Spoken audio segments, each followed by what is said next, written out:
Coach Burggraf, men's hockey coach here.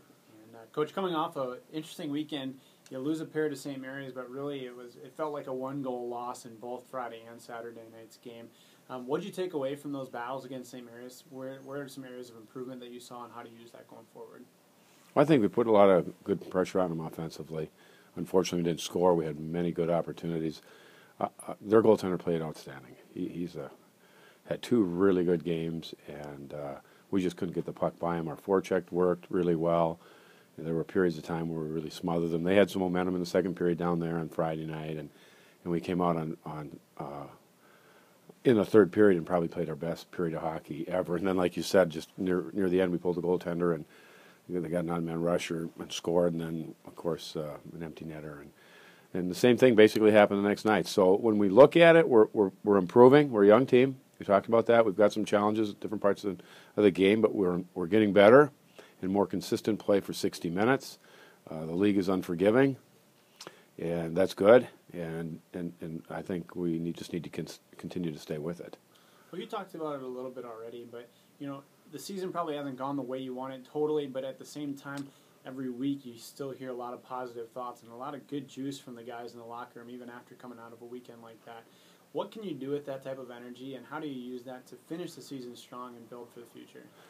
Good question. We just had a meeting with some of the guys today, and we just talked about character formation. And it's what we'd prefer to do is go to a 3-day weekend character formation outing on the beach down in Florida, and learn all about it and have a good time and walk away. And then, okay, now we've matured.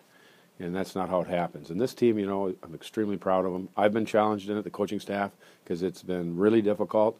But the guys lean into it. They've stayed positive because they're choosing to be positive. And you know what? They're clearing the woods, leveling the land, picking the rock, like pioneers for the next group that comes through next year, and so on and so forth. So there's no easy way to do that. You just have to man up and get after it. And we talked about Abraham, Isaac, Jacob, Joseph, David, Winston Churchill, Martin Luther King, Abraham Lincoln. They had tough lives, and not all through it, but they had difficulty, and they got after it. And we don't want to waste that opportunity to grow up. Well, in the spirit of pressing on, then, you look forward and you get St. Olaf this week in another, as you talked about, unforgiving battle against a tough MIAC opponent. How do you be competitive? How do you take a chance and maybe pick up a win or two against the Ollies? Well, we just stay with it. We win the races. We win the battles. Shift management. We call that tempo. We take care of the puck control, control with the puck, without the puck. We play our systems, read the play, make the smart play, and then learn, make mistakes at first, full speed, and be a continuous learner. And that's been working for us. I know the record doesn't show it, and that's just the way it is. We don't focus on that because we can't do anything about that. What we can do is every time we get out on the ice, just do it to the best of your ability and get after it. And we're growing. It doesn't show up yet on the scoreboard, and I believe it will. Coach, looking forward to a fun weekend against St. Olaf, and still looking forward to a lot of momentum coming into Friday night and Saturday night against the Ollies. Great. Thanks, Jared. Thanks, Coach.